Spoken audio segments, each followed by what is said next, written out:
오늘의 주요 뉴스입니다.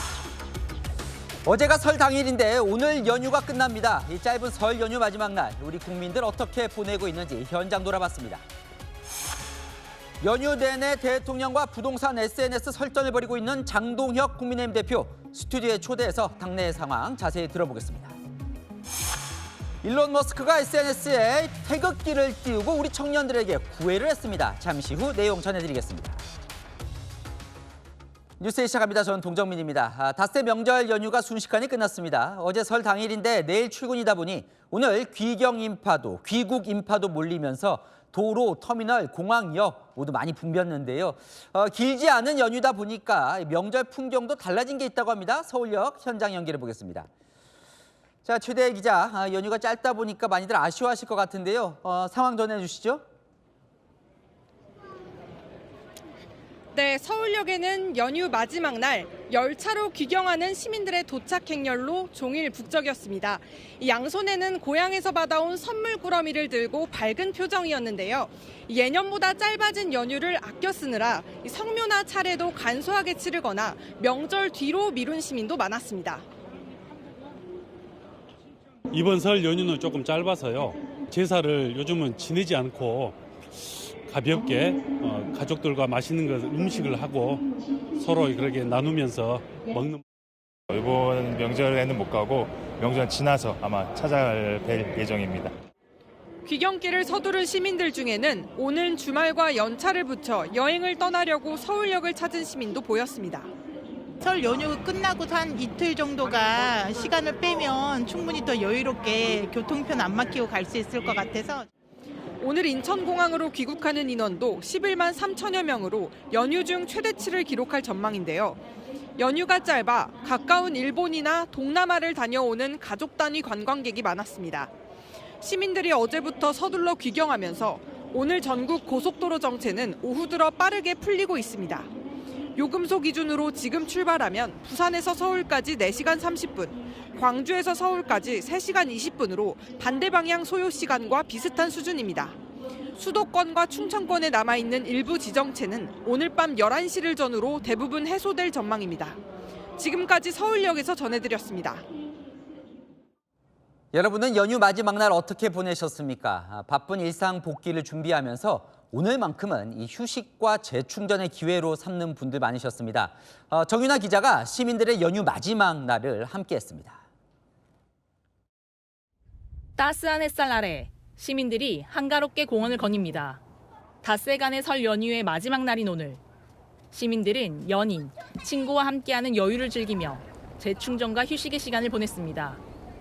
명절이 길지 않아서 초반에는 좀 가족들이랑 시간 보내고 이제 오늘은 마지막 날에 이제 여자친구랑 같이 좀 시간 보내려고 나왔는데 날씨가 참 좋네요. 연휴 사흘을 그냥 의미 없이 보낸 것 같아서 오늘은 좀 그래도 구경 좀 하자고 그래서 가족끼리 나왔습니다. 쇼핑몰은 고향에 다녀오느라 하루밖에 안 남은 연휴를 가족과의 시간으로 보내려는 시민들로 종일 북적였습니다. 부모님들 뵙고 오늘은 저희끼리 좀 시간 보내면 좋을 것 같아서 영등포 타임스퀘어 한번 나왔고요. 막히는 고속도로 위에서 지쳤던 몸과 마음은 팝콘과 함께하는 영화로 보상해줍니다. 아이들하고 같이 볼 수 있는 영화가 지금 전보가 좀 재밌다고 해서요. 아이들하고 같이 시간 내서 왔습니다. 할아버지 할머니가 주신 세뱃돈을 어디에 쓸까 행복한 고민도 합니다. 30만 원. 제 가방이랑 필통이랑 장난감 살 거예요. 어느덧 저물고 있는 닷새간의 연휴. 시민들은 아쉬움을 뒤로하고 일상으로의 복귀를 준비했습니다. 채널A 뉴스 정윤아입니다. 이번 뉴스는 여러분과 함께 불편한 이 진실을 좀 마주하려고 하는데요. 설 연휴 기간 주요 바닷가에서 이 밤에 폭죽놀이가 자주 벌어집니다. 그런데 이 다음날 가보면 이 쓰레기로 가득 찬 바닷가를 마주치게 됩니다. 김민환 기자가 쓰레기로 뒤덮인 관광명소 오이도에 다녀왔습니다. 밤하늘로 색색깔 불꽃이 날아올라 펑펑 터집니다. 방파제에 늘어선 사람들이 불꽃을 보며 환호합니다. 설날 전야였던 그젯밤 오이도에서 폭죽놀이를 하는 모습입니다. 막 중국 사람들하고 베트남 사람들하고 서로 막 경쟁하느라고 여기서 폭죽 쏴면 저기서 폭죽 쏴고 막 무대기로 이만큼씩 막 가지고 와가지고. 날이 밝자 오이도 명물 빨간 등대 제방길은 폭죽 쓰레기로 뒤덮였습니다. 냄새부터 시작해서 장난 아니에요. 상황이 어마어마할 때까지 치우지도 못하죠. 하루가 더 지난 오늘까지도 폭죽 쓰레기를 쉽게 찾을 수 있습니다. 전신주 아레나 나무데크 옆 구석 그리고 해변까지 쏘고 버린 폭죽 막대가 널려 있습니다. 버려진 쓰레기를 주웠는데요. 폭죽 막대부터 포장 비닐까지 10분 만에 양손이 가득 찼습니다. 폭죽 속 화약가루에 타고 남은 잿가루가 날아들어 음식을 버리게 된 상인들도 울상입니다. 바다를 보러 온 시민들도 도처에 널린 쓰레기에 기분을 망쳤습니다. 힐링하러 왔는데 이 쓰레기를 보고 완전히 안 좋다, 망쳤다. 그렇게 기분이 드네요. 명절이면 반복되는 불꽃놀이로 피해를 보는 시민과 상인을 지킬 대책이 시급합니다. 채널A 뉴스 김민환입니다. 이번 설 연휴 전국 곳곳에 산불도 많았습니다. 건조한 날씨 탓도 있지만 이 담배꽁초 같은 이 부주의가 여전히 주요 원인으로 꼽힙니다. 허준원 기자입니다. 피어오르는 연기 사이로 헬기들이 다가와 물을 뿌립니다. 오후 2시 50분, 울산 북구의 야산에서 난 산불은 1시간 반 만에 꺼졌습니다. 전남 곡성의 야산에서도 불이 나 1시간 만에 큰 불을 잡았습니다. 오늘 하루 발생한 산불만 6건, 설 연휴 기간 동안 20건에 달합니다. 다행히 신속한 초기 대응으로 큰 피해를 막았습니다. 상당수는 담배꽁초 등 실화가 원인으로 추정되고 있습니다. 건조한 날씨가 이어지는 가운데 연휴 기간 입산객이 늘어난 영향으로 풀이됩니다. 산 전체에 낙엽이 잔뜩 쌓여 있는데요. 이렇게 만지기만 하면 바스라질 정도로 바짝 말라 있습니다. 봄철엔 건조한 날씨에 바람이 강할 것으로 보여 산불 위험은 더 커집니다. 산림당국과 지자체들은 등산로를 폐쇄하고 드론 순찰을 실시하는 등 대책 마련에 비상입니다. 산불 조심 기간에는 그 산불 검시원 추가 채용해가지고 수시로 이제 산불 감지나 작은 불씨도 대형 산불로 커질 위험이 있는 만큼 불씨 관리를 철저히 하고 쓰레기 및 영농 부산물 불법 소각을 삼가할 것을 당부했습니다. 채널A 뉴스 허준원입니다. 이번 설 연휴 기간 대통령과 이 장동혁 국민의힘 대표의 부동산 SNS 글이 화제였죠. 이 대통령, 이 장 대표가 지방 노모집을 앞세우면서 다주택자를 사회악으로 규정한다고 비판하자 부연 설명에 나섰습니다. 시골 집을 문제 삼는 게 아니라 사회악은 다주택을 부추긴 정치인이라고 지적했습니다. 자세한 내용 김민곤 기자가 보도합니다. 이재명 대통령이 사회악은 다주택자들이 아니라 다주택이 돈이 되게 만든 정치인들이란 제목의 글을 SNS에 올렸습니다.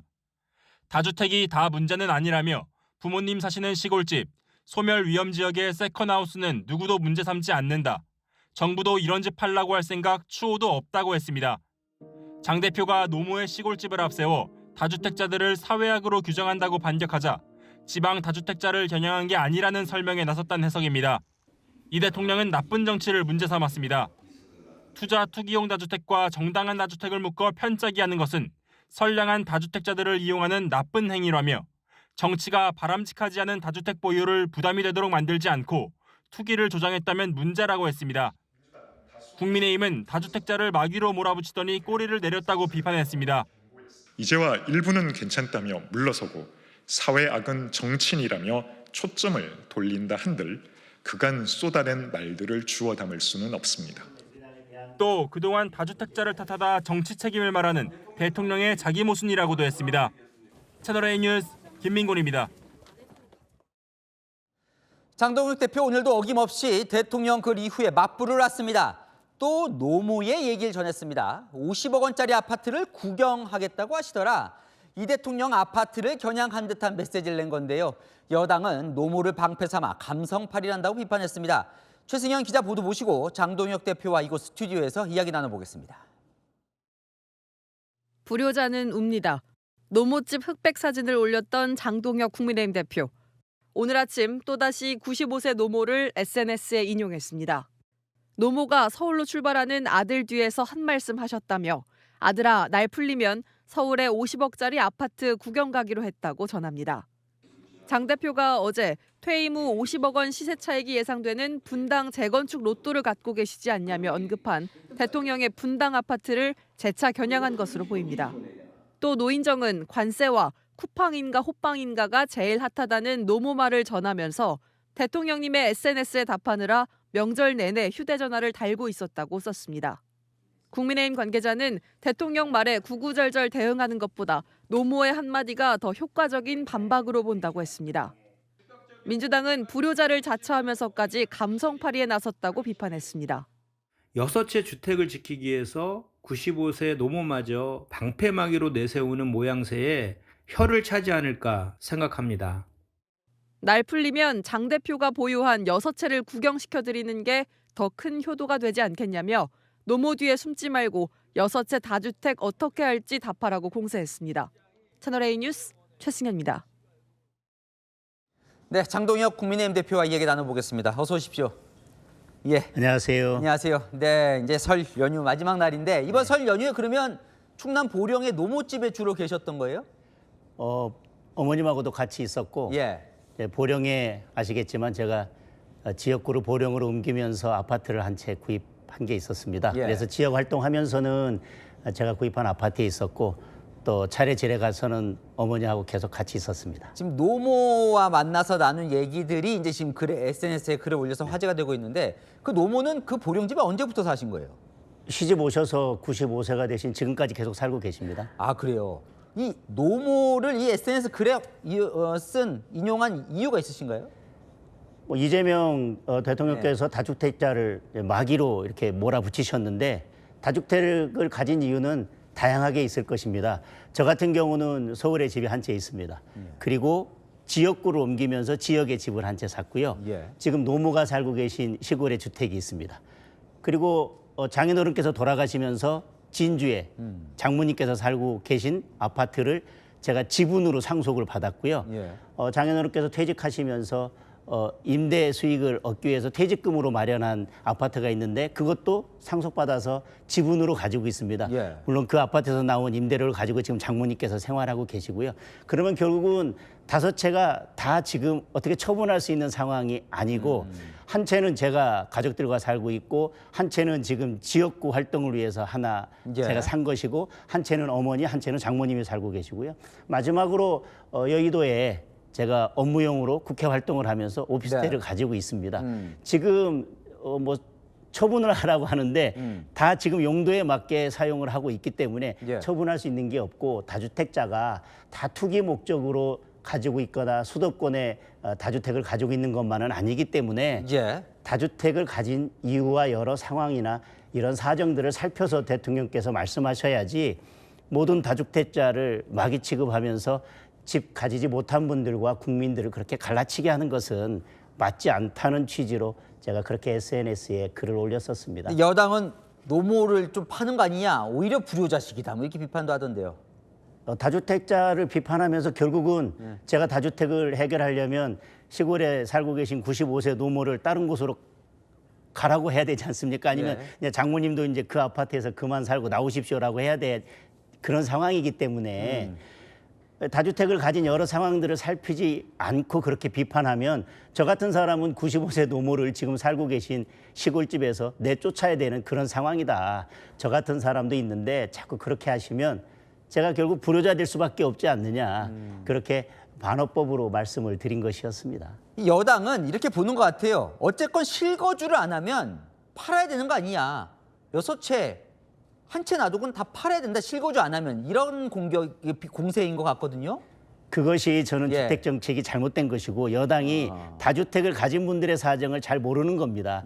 제가 서울에 한 채는 가족들과 살고 있고 한 채는 지역구 활동을 위해서 실제로 주말마다 내려가면 거기에 살고 있고 한 채는 어머니가 살고 있고 한 채는 장모님이 살고 계신데 어머니와 살고 계신 집과 장모님이 살고 계신 집은 제가 상속받은 것입니다. 특히 장모님이 살고 계신 집은 5분의 1이나 10분의 1 지분으로 가지고 있는 것이고요. 그런 여러 상황들을 살피지 않고 무조건 팔아라 그러면 지금 팔 수 있는 집이 없습니다. 실제로 다 사용하고 있기 때문에요. 결국 이제 연휴 내에 이제 대통령과 SNS 글을 오가면서 이제 화제가 됐던 건 대통령의 분당집과 이제 장 대표의 6채 글이 이제 6채가 같이 이제 붙은 모습인데 대통령은 국민의힘이 다주택자를 옹호하느냐 이게 이제 비판 포인트인 것 같아요. 다주택자를 옹호하는 게 아니라 다주택을 보유하게 된 여러 가지 이유가 있을 것입니다. 그리고 그 다주택이 수도권에 있는지 아니면 수도권이 아닌 다른 지역에 있는지 여러 가지 사정을 살펴가면서 비판해야 되는데 모든 다주택자를 비판하기 때문에 제가 그런 비판을 했던 것이고요. 국민의힘에서 뭐 다주택자를 옹호하거나 아니면 집을 갖지 못한 서민들의 아픔을 이해 못하는 것이 아니고요. 주택 정책에 대해서 여러 상황들을 살피지 않고 획일적으로 비판하는, 그리고 그런 인식이 결국은 잘못된 주택 정책을 계속 만들어내고 있다는 취지의 비판을 한 것입니다. 어쨌건 이제 대통령과 좀 이렇게 부동산 관련해서 이제 공방을 벌이는데 만나서 좀 이야기를 나누면 해법도 나오지 않을까. 근데 이제 만나기로 했다가 취소가 됐잖아요. 근데 이렇게 SNS로 해보니까요. 굳이 안 만나도 될 것 같아요. 그래요? 대통령께서 이렇게 글을 계속 SNS에 올려주시니까 충분히 반박이 되는 것 같습니다. 그래도 만나시는 게 또 국민 입장에서는 같이 머리 맞대고 이야기 나누면 좋지 않겠습니까? 다시 안 만나십니까? 아니요. 뭐 이렇게 저는 회동도 좋고 다 좋은데 제가 조금 전에 말씀드린 취지는 대통령께서 계속해서 이렇게 SNS로 정치를 할 게 아니라 이런 문제는 야당 대표와 머리를 맞대고 논의하는 게 맞다. 이제 반어법으로 말씀드린 것이고, 제가 SNS로 이번에 대통령과 글을 주고받으면서 느낀 것은 첫째, 대통령은 잠이 없으시구나. 둘째, 팩트체크를 잘 안 하시는구나. 셋째, 관세에 대해서는 관심도 없고 답도 없으시구나. 그렇기 때문에 지금 관세 문제가 이렇게 난관에 봉착해 있고 어떤 지금 해결책도 보이지 않고 있는데, 관세 문제에 대해서는 관자도 꺼내지 않으시면서 매일 밤마다 부동산 정책만 말씀하고 계시는 것은 지금 우리 경제에 큰 리스크가 되고 있는 관세 문제에 대해서는 관심이 없으시거나 아니면 어떤 해결책도 없기 때문에 자꾸 부동산으로 관심을 돌리고 이슈를 돌리시려고 하는 게 아닌가. 그러면서 야당 대표의 여서체에 대해서 비판하려면 정확한 팩트체크는 있었어야 되지 않나. 그런 아쉬움이 있습니다. 당 얘기를 좀 해보면 결국 이제 또 뺄셈 정치 논란을 여쭙지 않을 수가 없습니다. 연휴 직전에 이제 배현진 의원 이제 당원권 정지 나오고 한동훈 전 대표 제명하고 시끌시끌한데 어떻게 비판에 대해서 어떻게 생각하세요? 그러니까 뭐 좀 이렇게 회복 다시 바꾸실 생각은 없으신지? 저는 뭐 어떤 분을 징계한다고 그래서 그걸 그냥 산술적으로 뺄셈 정치다, 덧셈 정치다 하는 것은 맞지 않다고 생각합니다. 결국은 덧셈이냐 뺄셈이냐는 국민들의 마음을 더 많이 가져오는 것이 덧셈 정치고 국민들의 마음에서 더 멀어지면 저는 뺄셈 정치라고 생각하는데, 예를 들면 배현진 의원 징계 같은 경우는 아동 인권의 문제였습니다. 결국은 그 사건은 아동 인권에 대해서 국민의힘이 어떤 인식을 가지고 있느냐라고 하는 것에 대한 문제인데 그 문제를 제대로 처리하지 못했을 때 우리 국민의힘이 국민의 마음에서 멀어진다면 저는 오히려 그게 뺄셈 정치라고 생각하고 있고, 윤리위에서 그리고 또 최고위원회에서 정당한 절차를 거쳐서 당원 당규에 따라서 내린 결정입니다. 따라서 지금까지는 징계에 대해서 취소나 그런 부분은 따로 검토해 본 바는 없습니다. 한동훈 전 대표가 뭐 무소속 출마 얘기가 나오던데 거기에 대해서는 어떻게 생각하세요?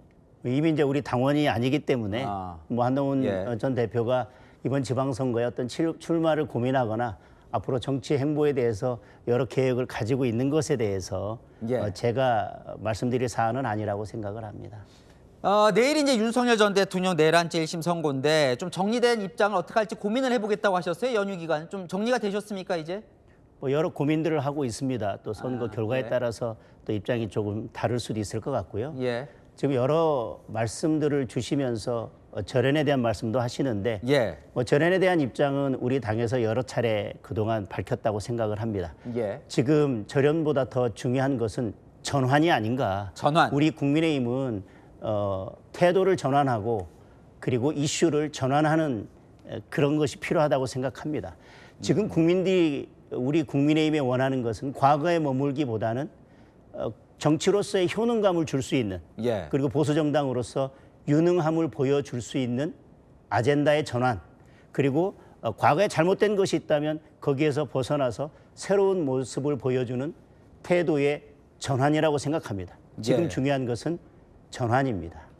근데 지방선거 이제 100일 정도 남았는데요. 지지율을 보면 근데 지지 점들은 걱정들이 많을 것 같아요. 설 연휴 여론조사를 보면 대통령 60%대, 민주당 40%, 국민의힘은 20%대 아니냐. 왜 이렇게 지지율이 낮다고 분석하십니까? 조금 전에도 말씀드렸지만 저희가 더불어민주당보다 아니면 결국 여당의 지지율은 대통령의 국정 수행에 대한 지지도와 연동되어 있을 수밖에 없는데 그런 측면에서 여당이나 지금의 대통령이 주는 정치적 효능감보다 저희 국민의힘이 정치적 효능감을 못 주고 있다. 따라서 우리가 유능함을 회복해서 국민들께 정치적 효능감을 주는 정당으로 바뀌어 가는 것이 지지율 상승에 필요한 것이라고 생각합니다.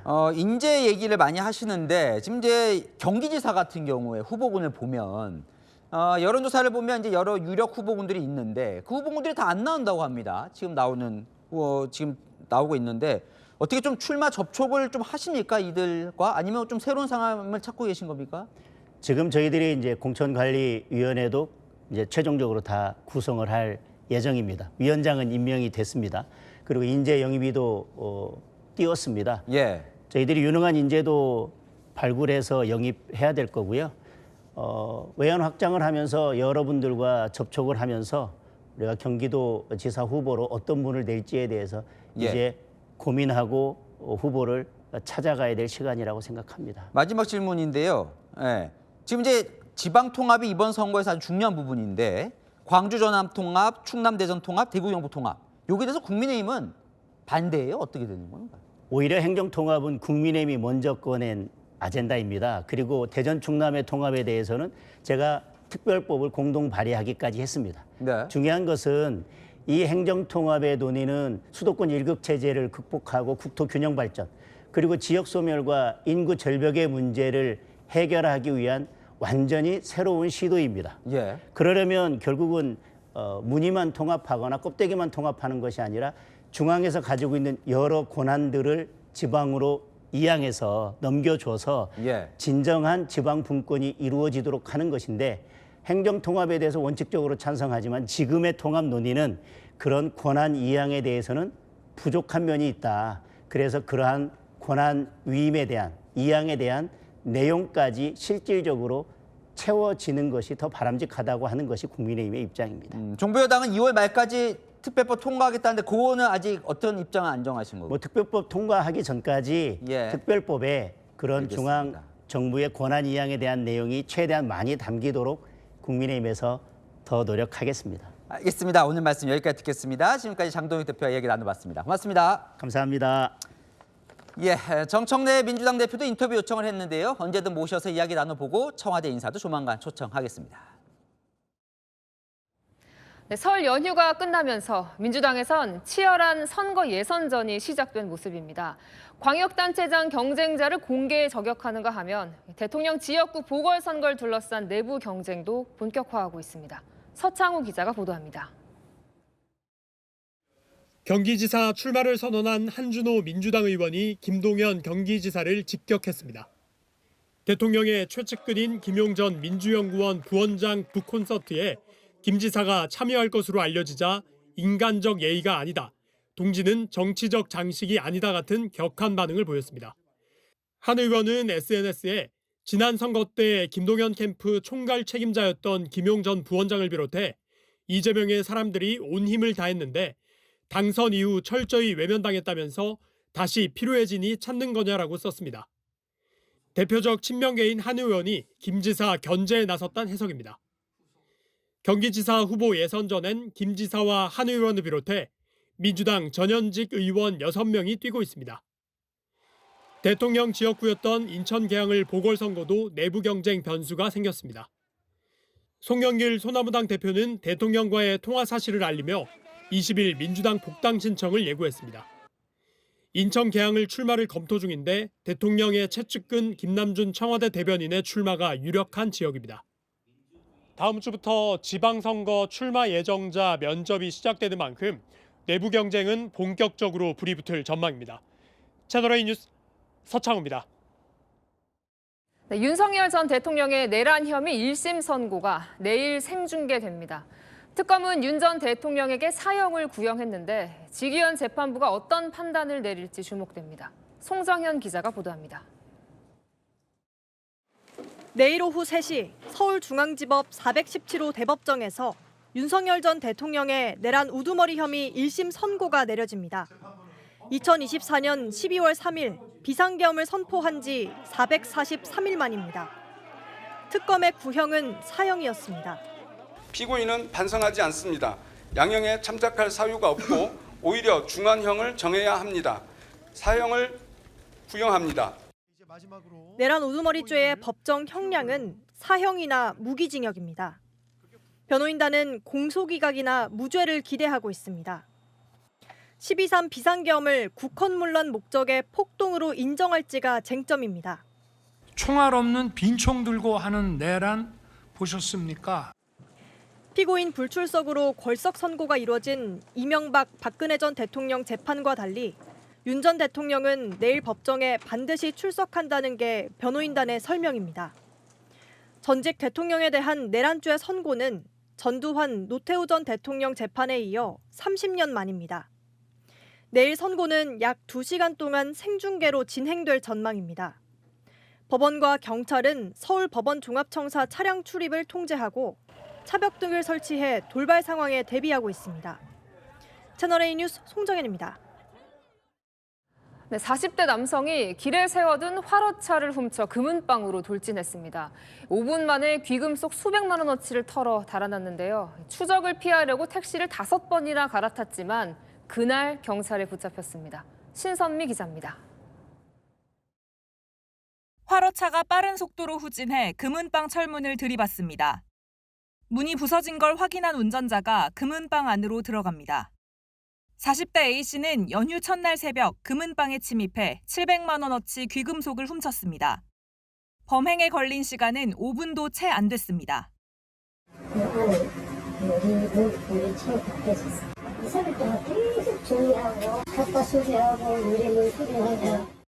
범행에 쓴 화로차 역시 인근에 주차돼 있던 걸 훔친 거였습니다. 이후 A씨는 차량을 버리고 택시를 5차례나 갈아타며 경찰 추적을 피하려 했습니다. 하지만 당일 밤 범행 때 썼던 옷과 모자를 버리러 집 밖에 나왔다 붙잡혔습니다. 사업 실패로 생활고에 시달리다 범행을 저지른 것으로 파악됐습니다. 후진해가지고 이제 그걸 깨고 그 안에 있는 보관하는 유리는 자기가 집에서 준비한 망치를 이용해서 깨고 범행을 한 겁니다. 경찰은 A씨를 구속하고 훔친 귀금속을 압수했습니다. 채널A 뉴스 신선미입니다. 네, 사건을 보다 시작합니다. 서상희 사건팀장 나왔습니다. 첫 번째 사건 보겠습니다. 네, 검은 옷을 입은 남성이 도망치는 건가요? 네, 그제 오후 바로 벌어진 사건인데요. 네. 영상을 보시죠. 서울 관악구의 주택가 골목입니다. 경찰 순찰차 3대가 출동을 합니다. 경찰관들이 우르르 내리는 모습도 보이고요. 빌라 주변을 살피던 경찰이 건물로 다급히 들어갑니다. 112로 강도 신고가 들어온 건데요. 신고자는요, 이 집에 사는 20대 남매로 검은 옷을 입고 마스크를 쓴 남성이 집에 침입해 흉기로 위협하다 도망갔다 이렇게 신고를 했습니다. 범인은 누구였을까요? 같은 장소 수분 전에 찍힌 영상입니다. 흰색 마스크를 쓰고 검은색 옷을 입은 남성 112 신고와 인상착의가 똑같죠. 이 남성 빌라를 나와 지금 보시는 것처럼 골목길로 달아납니다. 20대 남매를 흉기로 위협했다가 달아나는 40대 강도 용의자인데요. 구급차도 출동을 하고요. 경찰 감식 반원들이 용의자의 지문을 찾는 듯한 모습도 보입니다. 경찰은 도주 경로를 추적해 40대 남성을 긴급 체포했는데요. 조금 전 강도 상해 혐의로 구속됐습니다. 네, 다음 사건으로 이어가죠. 방송인 박나래 씨 관련 사건입니까? 네, 오늘 취재된 소식인데요. 네. 박나래 씨 전 매니저들은 임금체불과 직장 내 괴롭힘을 당했다고 주장해왔죠.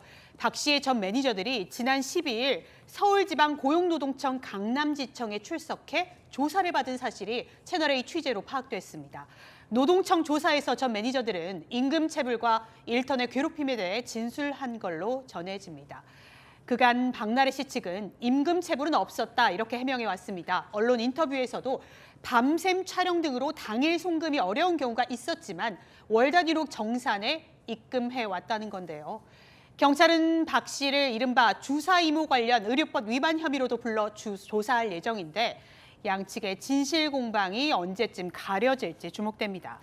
네, 마지막 사건도 보겠습니다. 네, 이 사건은 아파트 주차장에서 벌어진 사건입니까? 네, 오늘 부산시 아파트 주차장에서 난 사고인데요. 영상을 보시겠습니다. 주차된 차량들 사이에 SUV 한 대가 멈춰서 있습니다. 다른 차들은요, 뒷 범퍼가 충격을 받아 크게 부서진 모습입니다. 아파트 야외 주차장에서 차량 7대를 잇따라 들이받은 사고를 낸 이 SUV 차량, 70대 운전자가 몰고 있었는데요. 조사 결과 음주운전은 아니었고요.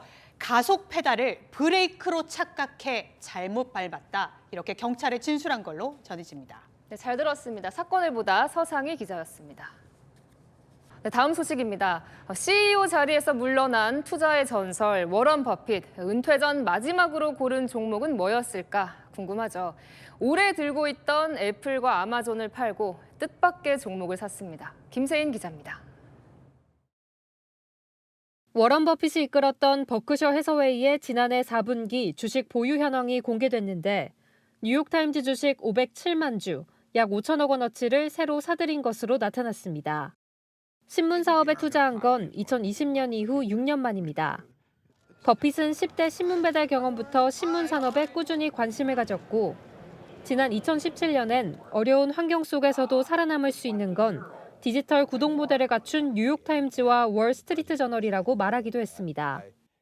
실제로 뉴욕타임즈는 지난해 디지털 구독자 증가세를 유지했고 버크셔의 매입 소식이 전해지자 뉴욕타임즈 주가는 장외 거래에서 4% 상승했습니다. 버크셔는 또 애플 지분은 4%를 줄이고 뱅크 오브 아메리카 주식은 9% 처분했습니다. 또 1,000만 주를 보유하던 아마존은 77%를 매각했습니다.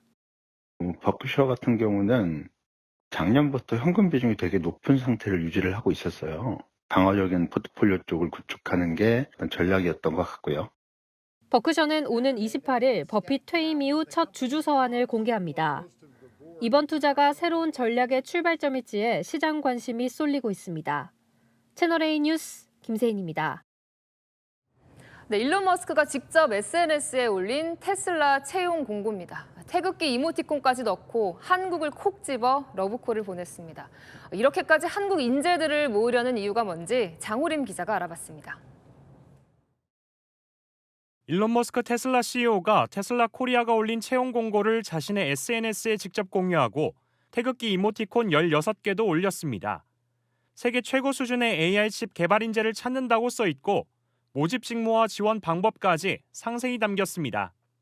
CEO가 직접 나서 특정 국가 인재들에게 공개적인 러브콜을 보낸 것 자체가 이례적이라는 평가입니다. 한국 인재에 공을 들이는 이유, 반도체 기술력 때문입니다. 테슬라는 그동안 삼성전자 등과 협력하면서 AI 칩 독자 개발 노선을 꾸준히 강조해왔습니다. Beyond suppliers are like strategic partners. Like Samsung, TSMC, and Micron, and we say like, what's the most you could possibly make? Then it's not enough. 자체 생산 능력을 갖춰 의존도를 낮추겠다는 건데 이를 위해 인재 확보가 무엇보다 중요해진 겁니다. 피지컬 AI 대표적인 게 자율주행차하고 이제 휴머노이드 로봇이니까 자체적인 기술을 통해서 뭐 개발하고 제조하는 쪽으로 고민하고 있는 거 아니냐. 글로벌 빅테크 기업들의 인재 확보 경쟁은 거세지고 있습니다. 엔비디아는 최대 25만 달러 이상의 연봉과 주식 보상을 제시했고 브로드컴 미디어텍 마벨 테크놀로지도 엔지니어 채용에 뛰어들었습니다. 업계에선 국내 인재들의 해외 유출이 가속화될까 우려된다는 목소리도 나옵니다. 채널A 뉴스 장호림입니다. 네, 의회를 조기 해산시키고 총선을 다시 치르는 승부수를 던졌던 일본 다카이치 총리, 결국 대승을 거뒀죠. 오늘 총리 지명 선거에서도 중의원의 압도적 지지로 재선출됐습니다. 전국 주도권을 쥔 채 집권 2기를 시작하게 됐습니다. 이솔 기자입니다. 高市早苗君を本院において内閣総理大臣に指名することに決まりました。 재선출을 확정하는 선포와 함께 장내에 일제히 박수가 터져 나오자 다카이치 총리가 의원석을 향해 거듭 고개를 숙입니다. 오늘 진행된 총리 지명 선거에서 다카이치 총리는 중의원 전체 464표 중 354표의 압도적 지지를 받아 제105대 총리로 뽑혔습니다. 지난해 10월 취임한 다카이치 총리는 권력 기반 강화를 위해 중의원 조기 해산이라는 승부수를 던졌고 지난 8일 총선에서 자민당 단독으로 개헌 발의선인 의석수 3분의 2 이상을 휩쓰는 대승을 거두며 일강체제를 굳혔습니다. 다카이치 총리는 압도적 지지를 발판 삼아 자위대를 헌법에 명기하는 개헌과 방위력 증대 등 강한 일본 정책에 속도를 낼 전망입니다. 1차 내각 강요 전원을 유임시킨 다카이치 정부는 오늘 밤 2차 내각을 공식 출범하고 국정 운영에 돌입합니다. 채널A 뉴스 이소리입니다. 중국과 대만이 최대 명절인 춘제에도 양안 갈등을 이어가고 있습니다. 중국은 항상 준비돼 있다며 육해 공군 훈련 영상을 공개했고 대만 총통은 레이더 기지에 올라 안보 수호 의지를 내비쳤습니다. 조현진 기자가 보도합니다. 중국 국방부가 춘제인 어제 SNS에 공개한 영상입니다. 항상 준비돼 있다는 47초짜리 영상에서 육해 공군의 다양한 첨단 장비를 선보였습니다. 춘제 연휴 기간에도 인민해방군이 전투 대비 태세를 갖추고 있다는 점을 강조한 것으로 풀이됩니다. 필요하면 언제든 전투에 투입될 수 있다는 점을 전달하는 데 초점을 맞췄다는 현지 언론 보도도 나왔습니다.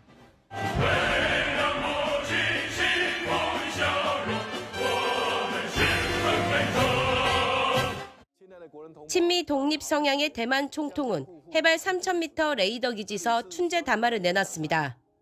과거 1년간 많은 도전과 시련 속에서도 더욱 강인해졌다며 올해도 국가 안보를 수호하고 사회적 안정을 유지할 것이라고 강조했습니다.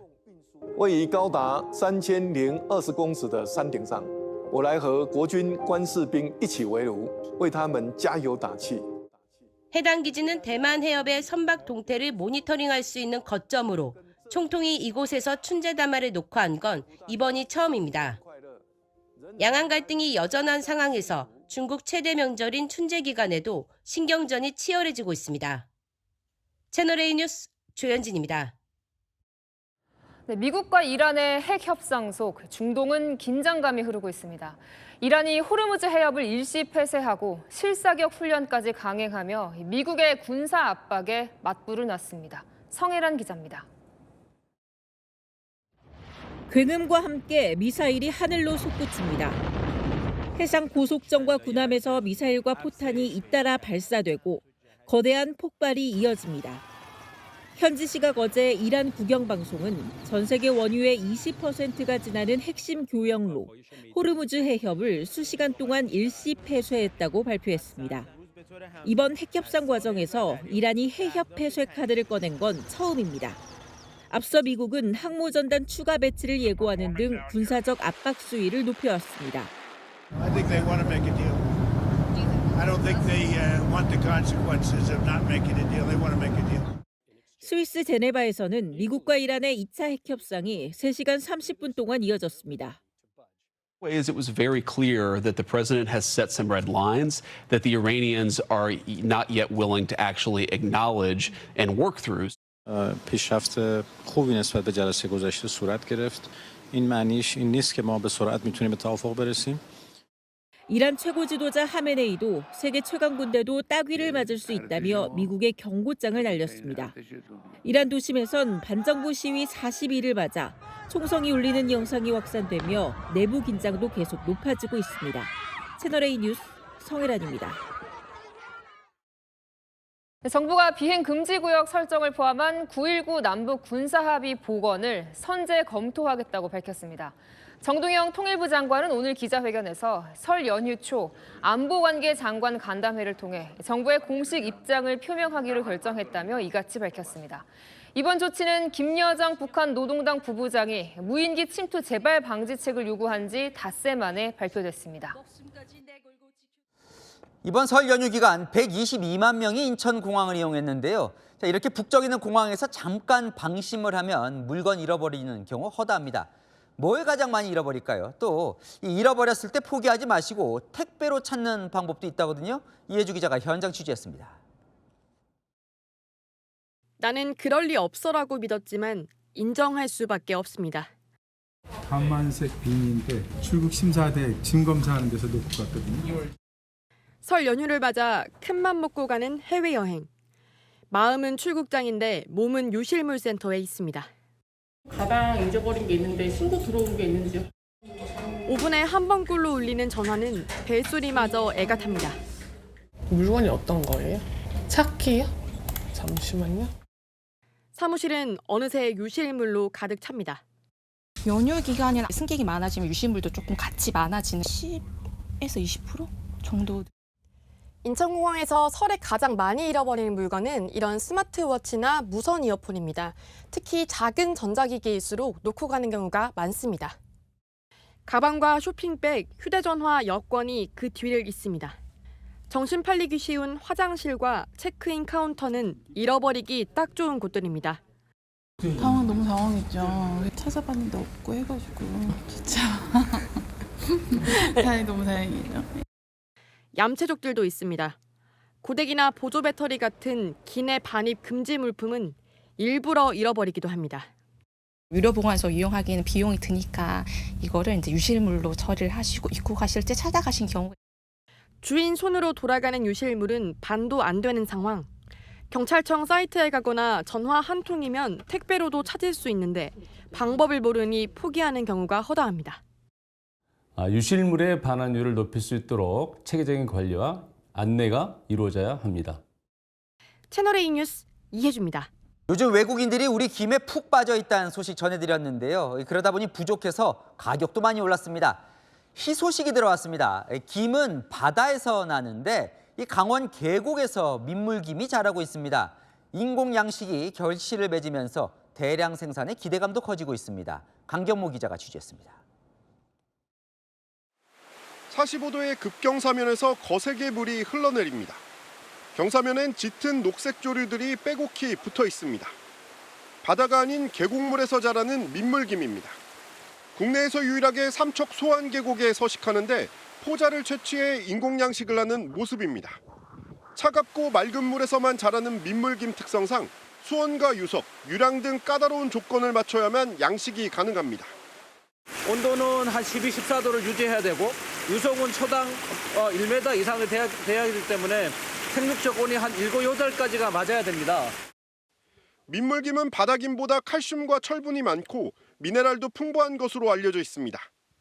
지역 주민들이 산후조리에 쓸 정도로 친근한 먹거리였지만 지구온난화 여파로 자생 규모가 급감하면서 멸종 위기까지 몰렸습니다.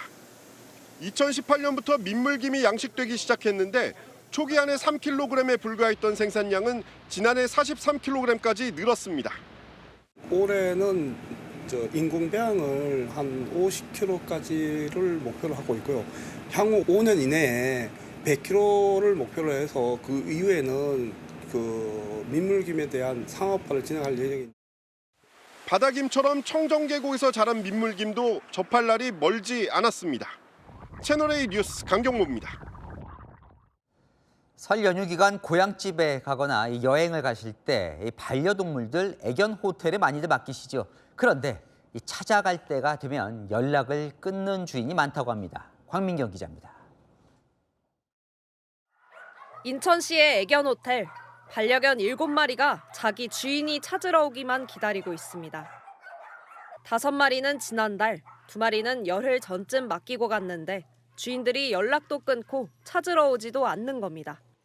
안 찾아가거나 연락이 두절되는 경우들은 요금이 연체되면서 시작이 돼요. 열흘 정도 이용한다고 했다가 3일 정도 연장을 하면서부터 결제를 안 하면서. 다른 애견 호텔들도 명절 기간 비슷한 일이 다반사입니다. 후배 데려온다는 날에 전화도 안 받고 안 하길래 CCTV 다 받고 경찰서로 넘기겠다고 그랬어요. 동물을 버린 행위지만 애견 호텔에 맡긴 건 유기인지 명확치 않다는 이유로 처벌은 쉽지 않습니다. 그 경찰을 자기들이 할 수가 없다는 식으로 얘기하더라고요. 실지형이에요. 장기간 안 찾아간 반려견을 먹이고 돌보는 부담은 오롯이 호텔의 부담입니다. 지난 5년간 설과 추석 연휴에 버려진 반려동물은 5,000마리가 넘습니다. 채널A 뉴스 광민경입니다.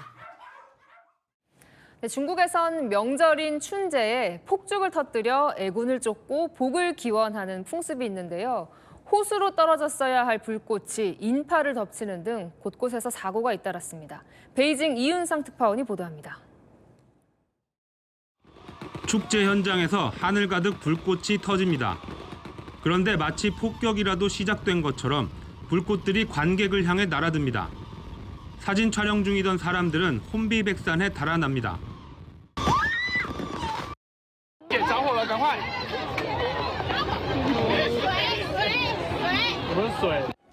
춘제 연휴 기간 불꽃놀이 행사 중 호수에 떨어져야 할 불꽃이 사람들을 덮친 겁니다.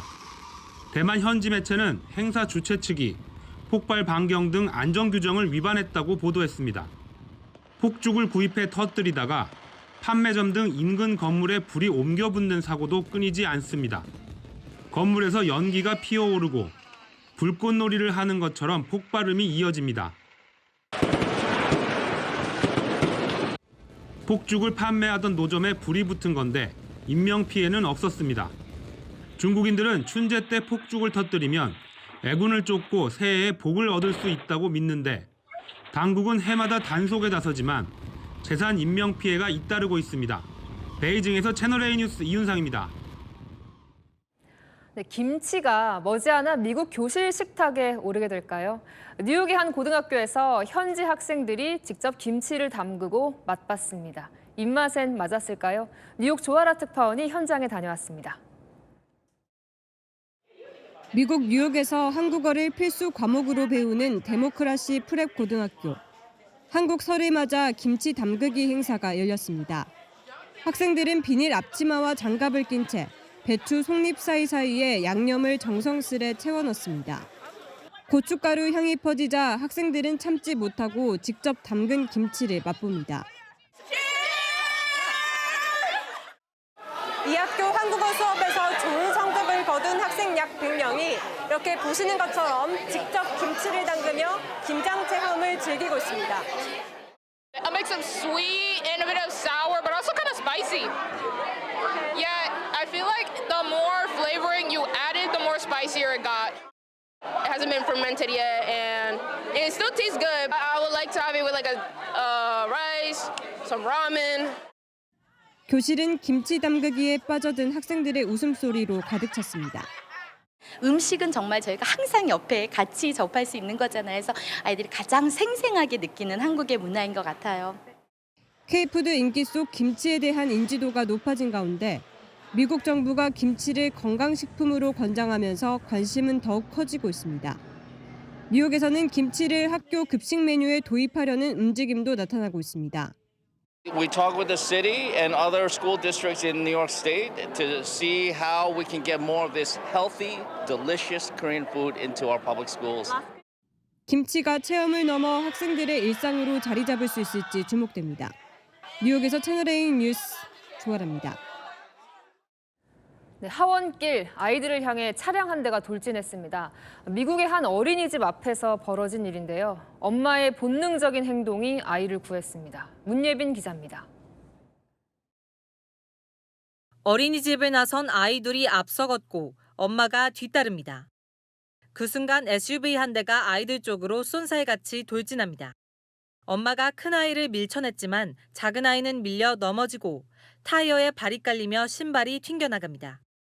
현지 시각 지난 13일 미국 뉴저지의 한 어린이집 앞에서 다른 학부모가 몰던 SUV가 아이를 향해 돌진하는 사고가 났습니다. 사고를 낸 학부모는 음주운전을 한 것으로 드러났습니다. 아이는 다행히 생명에 지장은 없지만 다리 부상을 입은 것으로 전해집니다. 깜깜한 새벽, 복면을 쓴 남성 둘이 마트 입구를 배회합니다. 순간 화염이 터지더니 한 남성이 불에 휩싸여 다급히 달아납니다. 현지 시각 지난 10일 호주 뉴사우스 웨일스주의 한 마트에서 절도를 시도하던 남성들이 출입문을 뜯기 위해 불을 붙이던 중 불길이 한 명의 몸으로 옮겨 붙었습니다. 현지 경찰은 용의자들을 추적 중입니다. 주황빛 먼지벽이 도로를 덮치고 앞차가 잘 보이지 않을 정도로 시야를 가립니다. 차들이 급정거하며 연쇄추돌이 이어지고 창문을 열자 모래가 차 안으로 들이칩니다. 현지 시각 어제 미국 캔자스주 고속도로에 강풍으로 모래폭풍이 몰아쳐 교통이 마비됐습니다. 이로 인해 양방향 통행이 한동안 전면 통제됐습니다. 태양이 서서히 가려지더니 검은 원반이 겹쳐지고 가장자리만 불꽃처럼 남아 빛의 고리가 떠오릅니다. 현지 시각 어제 남극 주변에서는 달이 태양을 끝까지 가리지 못해 가장자리 햇빛이 고리로 남는 금환일식, 이른바 불의 반지가 관측됐습니다. 채널A 뉴스 문예빈입니다. 네, 태국에서 사육하던 코끼리가 갑자기 주인을 공격했습니다. 분이 풀리지 않는 듯 트럭을 짓밟기도 했는데요. 왜 이렇게 돌변한 건지 박자은 기자가 보도합니다. 거대한 코끼리가 화가 난 듯 차량을 마구 뒤집고 분이 안 풀렸는지 그 옆 트럭까지 짓밟습니다. 그 모습을 지켜보던 사람들에게 방향을 틀자 놀란 사람들이 뛰기 시작합니다. 그제 태국 북부의 한 코끼리 사육촌에서 강제로 짝짓기를 당하던 수컷 코끼리가 돌변했습니다. 교미식이 민감해지는 특성 탓입니다. 이 공격으로 주인은 폐가 파열됐고 코끼리들에겐 진정제가 투여됐습니다. 수면 위 모습을 드러낸 6m 길이 악어를 막대기로 공격해보려 하지만 잘 안 되고 주변 사람들은 어쩔 줄 몰라 합니다. 고개를 내뺀 악어 입엔 무언가 큰 형체가 물려 있습니다. 사흘 전 인도네시아 서부에서 조개를 잡으러 나갔다가 실종된 30대 여성의 신체입니다. 지역 경찰과 주민들이 1km를 추적한 끝에 악어는 잡았지만 여성은 결국 사망했습니다. 차에서 빠져나온 운전자가 위태롭게 전봇대를 잡고 버팁니다. 버려진 차는 급류에 떠내려갑니다. 강한 물살에 휩쓸린 또 다른 차량에서 두 사람이 급하게 빠져나옵니다. 다행히 이들은 모두 무사히 구조됐지만 브라질 상파울루를 강타한 이번 홍수에서 한 명이 사망했습니다. 채널A 뉴스 박자은입니다. 일상으로 돌아가는 내일은 절기 우수인데요. 비 예보 없이 전국 하늘 맑게 드러나겠고요. 이맘때 겨울 날씨 보이겠습니다. 내일 아침엔 대부분 영하권입니다. 서울 영하 2도로 오늘보다 조금 낮겠고요. 춘천은 영하 6도로 춥겠습니다. 한낮에는 오늘과 비슷한데요. 서울 7도, 대구는 12도 예상됩니다. 모레부터는 기온이 크게 오릅니다. 토요일에는 서울 낮 16도로 4월의 봄 날씨인데요. 일요일 중부에 비가 온 뒤 고온 현상이 누그러집니다. 한편 영남 지역은 대기가 메말라갑니다. 오늘 이틀 만에 다시 건조특보 발효됐는데요. 계속해서 불조심해야겠습니다. 날씨였습니다. 뉴스에 마칩니다. 시청해주셔서 감사합니다.